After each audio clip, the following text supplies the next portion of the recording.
Hello and welcome back to Goswick Lane. We've got a great topic for you guys and gals today, something that I feel like that Genty is really good at, and we're going to pick his brain on a specific thing. But before we do that, if you're getting value from this, if you're learning things or finding out information that maybe you didn't know before that you're interested in, and you want us to keep producing content like this for you, if you would hit those like, share, subscribe buttons at the bottom, that'll help us reach more people. Just like you. That's when the algorithm picks it up and spins it out there. It does. So we would greatly appreciate if y'all did that. Genty. Shane. Let's talk about marketing. My favorite. All right. Your big head is everywhere. It is. A lot of people, I think, make fun of the big head. I mean, I make fun of it sometimes. Whatever it takes, right? Yeah. So literally, Genty's got his kind of thing is this big cardboard head, or his big head. Every closing that you do, you have this big old head you put in front of your face. It's funny. It's fun. I mean, I did it because I thought it was funny. Yeah, it is funny. Yeah. Because sometimes it actually looks kind of real, and then you're like, my brain is playing a trick on me. Oh, yeah. I had this big figure that Josh Crouch at Backstage, he does all my hats, Yeah. shirts, and all my gear. I said, I want to make this big cutout of myself. This was after he helped me bring the big head thing to light too. And it was a two-face. It was actually on your listing, that Spring Hill Cutoff. Okay. When it snowed a couple of years ago. Okay. And I had people texting me, and it scared them and scared their kids because it looked like me, a person, when you're driving down the road. Yeah. Somebody eventually in Gilmer, I don't know who you are, but you stole it, and I'm going to find you because I don't have my big guy anymore. So it's like a big person. Yeah, it's a big person big that sticks in the ground.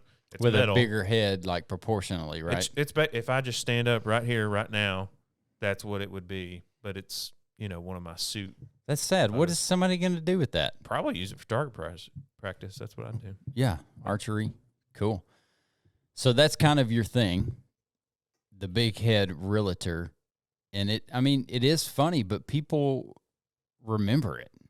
Yeah, I mean, I get called the big head. I don't even have a big head. I just kind of was trying to stand out in the crowd. It worked. And, I mean, at first I think I caught a little bit of flack, told, sure, it's stupid, whatever.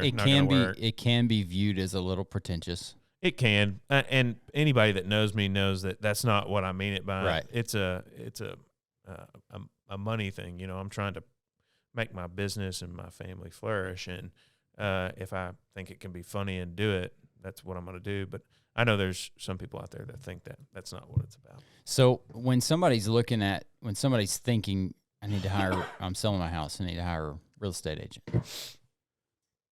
The things that are funny, that stand out, continuously being in front of people on social media, those things are what make people remember, and that's what you're good at. Not too long ago, you had a sweater made around Christmas time. Tell me about the motivation and the inspiration to make this sweater. And tell me about the sweater first. So I had a friend reach out to me and my wife. We were in a group text, and she said, "Hey, Morgan, I got you one of these shirts, and it's a LV with, the Grinch holding the LV ball, and it's Hope Donovan." And she said, "Genty, you should do that." So I text my guy, and I said, "Hey, do this," with my face in the middle of it.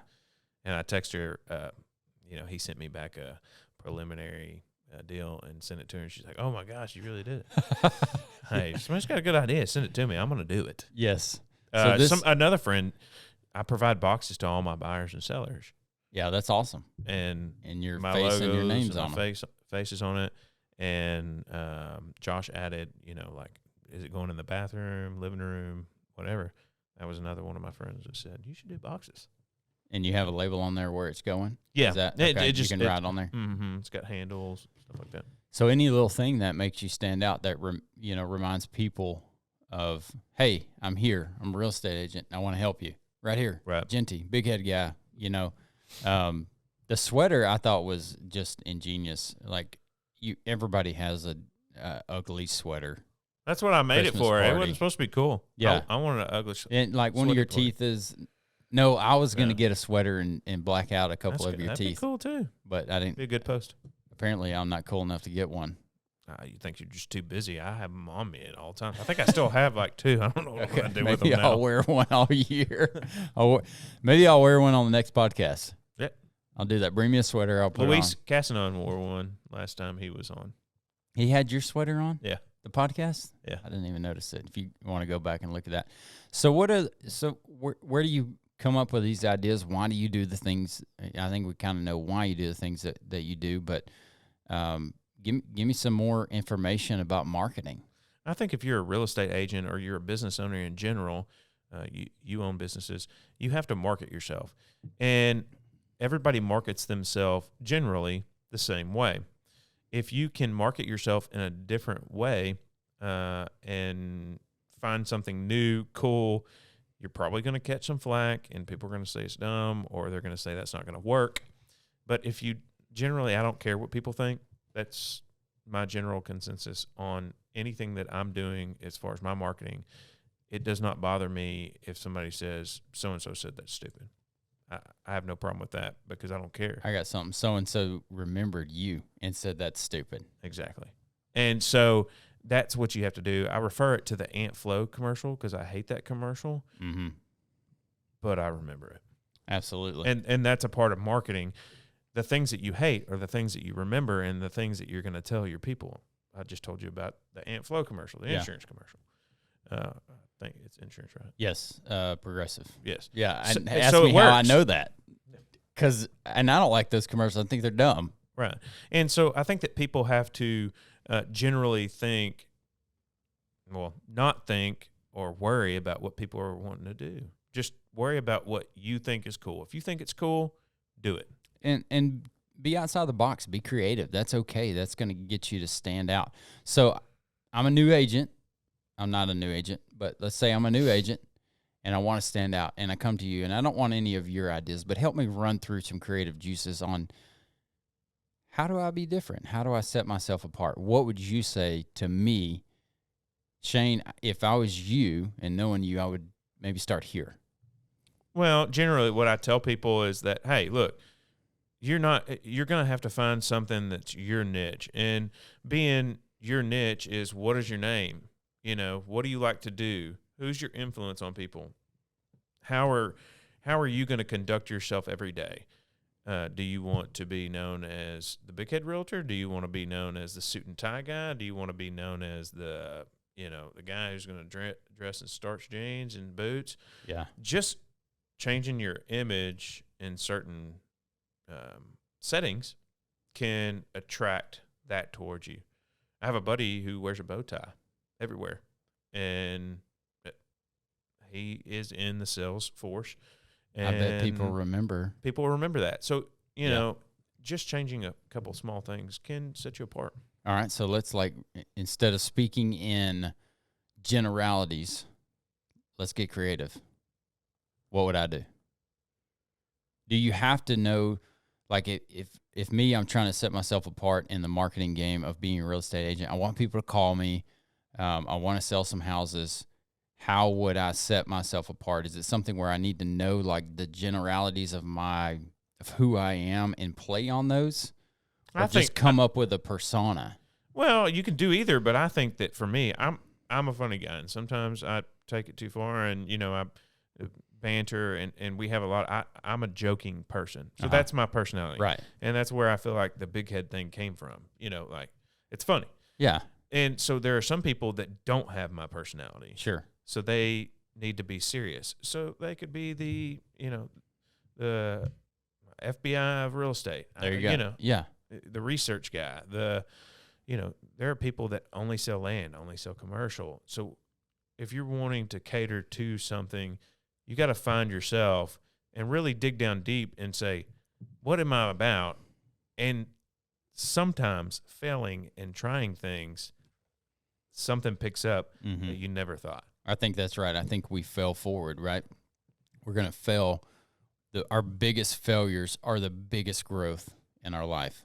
Can you remember the last time that you really, really failed? and how it made you feel and how you progress from that? We're Um, jumping a little bit here, but Well, I mean, there's been scenarios even whenever I've been in real estate where I've failed or done something incorrect or, you know, but I always tell people I want to do the best, and nobody can learn unless you fail. yeah, How can anyone learn anything if you don't do it wrong? yes. Or we don't learn from somebody, like really learn from somebody else that did it wrong before us.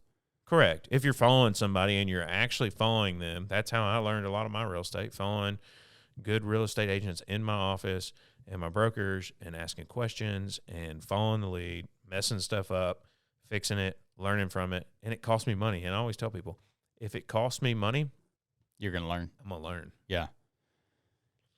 So, It's a really good point. I mean, think about your business. If you have somebody that comes in and cuts the grass but doesn't sharpen the blades, Yeah. It doesn't work. What's the lesson there? Well, hey, man, before you go out, we got to maintenance this before we go and take care of our clients. And the real learning experience is when you do that 3 times, or your guys do that 3 times, and you lose that yard, you lose that income. Right. So they cost you money, right? Their wages and business. Yep. Learn through failures. That's our biggest opportunity. And I think a lot of times we try to just plow through those things. Or getting a little parental here. Sometimes we plow through that stuff for our kids. Yeah. And don't let them fail. Let them fail. Let them have some consequences when they fail. That's good for them. Well, and the kids need consequences. They need to know that they're not always going to win. And I think that, my son, he gets mad when he doesn't get on base whenever he's playing baseball. And I'm like, dude, yeah, you don't always get on base. Same thing in business. You don't always get it right, but if you try hard, you can get it right. And that's where I've done. I think that if I wasn't in real estate, I'd probably be in marketing, because I never knew that I liked marketing, but I love marketing and different ideas. Mm-hmm. I wrapped the limo. Again, I thought it was funny. Let's get back. Okay, you've got a limo that's wrapped. You still have the little Ford Transit or whatever. Yeah, it's a little Dodge Transit. That's van. wrapped. Yeah. So those things are either sitting somewhere or running around town. You're constantly on Facebook doing something. But most of your posts are what on Facebook? Most of them are going to be they're a client-related post. I am primarily, not only, but primarily a listing agent. I list a lot of properties. I work with buyers too, a lot of buyers. But that's one big thing that's going to be on there. I also put stuff in there, and people are like, why you put your truck in there? I put my truck in there because you stopped to look at it, and I want you to read what I wrote. Yeah. It's clickbait. Yeah. And some people just don't get that. That's what it's for. It also shows, like, when you take a picture of your truck, the idea behind that is that you're working. Correct. Like you're working for your people, your clients. At first, I had a lot of people say, well, you just took that picture earlier on. I said, no. You come drive by the office. Yeah, I'm not there. See if my ride's there. Yeah. Because I'm too honest to post a picture and sit at the house 2 days ago. I can't do it. Do you have some people that do. Do you have a schedule of when you post and what you post? Not necessarily. I mean, I know that people are scrolling at night, and so a lot of times I'll post at night. I think today I didn't post anything. I typically post every day? Yes. Once a day? Other than I try to give it a break sometimes on Sundays. Okay. But this week has been so slammed. I didn't post anything today. I'll probably post something tonight. Yeah, you have been slammed this week. How many properties were you intending to list this week, or how many are you listing? Somewhere in between. I've listed 5, and I have 2 or 3 more. Probably. Okay, so that's a busy week, right? Yeah, this has been a hard week. So is we can talk about the market later. I was going to ask you about the market, if you thought anything was picking up or slowing down. If you want to know about the market, you got to click on the next video. Yeah. It's just that simple because we're at our 15-minute segment. We're going to end this one. All right. Peace out. Appreciate you guys being here. This is Goswick Lane or Big Head Real Estate on Goswick Lane. Or I don't know. We'll come up with a name at some point. Works for me. Maybe Thank make you. it a pun or funny. Remember, love God, love others, and let your work reflect that. We'll catch you on the next one. Appreciate you being here.